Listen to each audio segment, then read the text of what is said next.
முக்கிய செய்தி. மேகதாது பிரச்சனையால் பதற்றமான சூழ்நிலை நிலவி வரும் நிலையில் இன்று தமிழகம் வந்துள்ளார் ராகுல் காந்தி.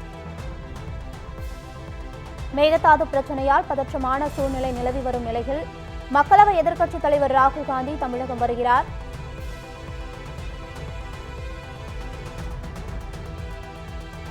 தமிழகம் வரும் மக்களவை எதிர்க்கட்சித் தலைவர் ராகுல் காந்தி முதலமைச்சர் விஜயை சந்திக்க வாய்ப்பில்லை என்ற தகவலும் வெளியாகியிருந்தது. மேகதாது பிரச்சனையால் பதற்றமான சூழ்நிலை நிலவி வரும் நிலையில் ராகுல் காந்தி இன்று தமிழகம் வந்துள்ளதால் மிகுந்த எதிர்பார்ப்பு அதிகரித்துள்ளது.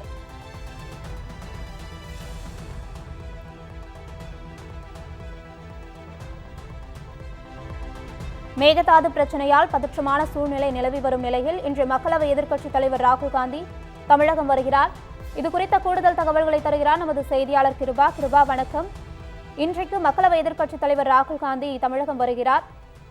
கூடுதல் விவரங்களை பதிவு செய்யுங்க. வணக்கம் ஜெயஸ்ரீ. மேகதாது அணை விவகாரம் தற்போது பூதாகரமாக இருக்கும் நிலையில் தமிழ்நாட்டிற்கு தண்ணீர் திரும்ப விட இயலாது என கர்நாடக அரசு அதில் தீவிரம் காட்டி வருகிறது. குறிப்பாக தமிழக முதலமைச்சர் விஜய் கர்நாடகா சென்று அம்மாநில முதலமைச்சரை சந்திப்பார் என கூறப்பட்டிருந்த நிலையில் நேற்று கர்நாடகா முதலமைச்சரான டி.கே. சிவகுமார் முதலமைச்சர் விஜய் தற்போதைய சூழலில் கர்நாடகாவுக்கு வர வேண்டாம் என கோரிக்கை விடுத்திருந்தார். இதனால் தற்போது மேகதாது விவகாரமானது பெரும் பிரச்சனையாக மாறியிருக்கிறது. குறிப்பாக மேகதாது அணையை கட்டியே தீர வேண்டும் என விடாப்படியாக இருக்கும் கர்நாடகாவில் காங்கிரஸ் தலைமையிலான ஆட்சி தான் நடந்து வருகிறது. எப்படியாவது மேகதாது அணையை தடுத்து நிறுத்த வேண்டும் என்ற ஒற்றை நோக்கத்தோடு செயல்படும் தமிழ்நாட்டிலும் கூட காங்கிரஸ் அங்கம் வகிக்கும் கூட்டணி ஆட்சி தான் நடந்து வருகிறது. மேகதாது அணை கட்டப்பட்டால் தமிழ்நாட்டில் 14 மாவட்டங்கள் பாலைவனம் ஆகிவிடும் என்பதால் காங்கிரஸ் கட்சியை சேர்ந்த தமிழக அமைச்சரான விஸ்வநாதன் வேதனை தெரிவித்திருந்தார். அதே நேரத்தில் தங்களது உரிமையை யாருக்காகவும் எதற்காகவும் விட்டுக் கொடுக்க மாட்டோம் என காங்கிரஸ் கட்சியை சேர்ந்த கர்நாடக முதலமைச்சர் டி.கே. சிவகுமாரும் விடாப்பிடியாக இருந்து வருகிறார். இதில் ஒரு தரப்புக்கு ஆதரவாக முடிவெடுப்பது என்பது காங்கிரஸ் கட்சிக்கு பெரிய நெருக்கடியை வருங்காலங்களில் ஏற்படுத்தும் என்ற ஒரு கருத்தும் நிலவி வருகிறது. இந்த நிலையில்தான் தமிழ்நாட்டில் 59 ஆண்டுகளுக்கு பிறகு தமிழக அமைச்சரவையில் காங்கிரஸ் கட்சி அங்கம் வகிக்கும் ஒரு வாய்ப்பு இந்த முறை காங்கிரஸ் கட்சிக்கு கிடைத்திருக்கிறது. இந்த வாய்ப்பை எதிர்காலத்திலும் மேலும் அதிகப்படுத்தவும் அதிகாரத்தில் உள்ள போதே கட்சியை வளர்க்கவும் தமிழ்நாடு காங்கிரஸ் இதை ஒரு வாய்ப்பாகவே பார்ப்பதாக சொல்ல முடியும். மேகதாது விவகாரத்தை காரணம் காட்டி எந்த விதத்திலும் தமிழக காங்கிரஸ் கட்சிக்கு பாதிப்பு வரக்கூடாது என்ற நோக்கிலும் தமிழகத்தை சேர்ந்த காங்கிரஸ் நிர்வாகிகள் தீவிரம் காட்டி வருவதை பார்க்க முடிகிறது. குறிப்பாக காங்கிரஸ் எம்எல்ஏக்கள், நாடாளுமன்ற உறுப்பினர்கள் என அனைவரும் மேகதாது விவகாரத்தில் கர்நாடக அரசுக்கும் காங்கிரஸ் முதலமைச்சருக்கும் எதிர்ப்பு தெரிவித்து வருவதை பார்க்க முடிகிறது.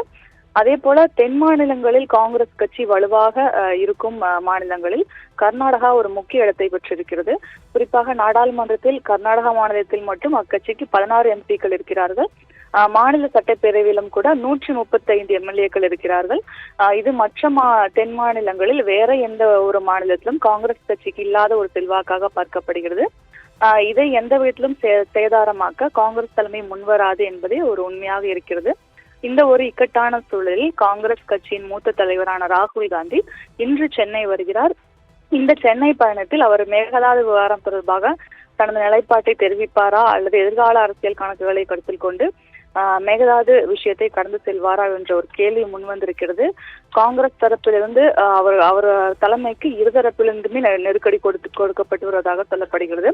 குறிப்பாக தென் மாநிலங்களில் காங்கிரஸ் கட்சியின் வலு தற்போது அதிகரித்திருப்பதை பார்க்க முடிகிறது. கேரளாவில் ஆட்சியை பிடித்திருக்கும் நிலையில் கர்நாடகாவிலும் காங்கிரஸ் ஆட்சியை தொடர்கிறது. தமிழ்நாட்டில் கூட்டணி ஆட்சி நடைபெற்றாலும் கூட காங்கிரஸ் கட்சி எதிர்காலத்தில் தமிழ்நாட்டில் வலுவாக இருக்கும் ஒரு முயற்சியில் ஈடுபட்டு வரும் நிலையில் இந்த மேகதாது விவகாரமானது அவர்களுக்கு ஒரு பெரிய சிக்கலை கொடுத்திருக்கிறது.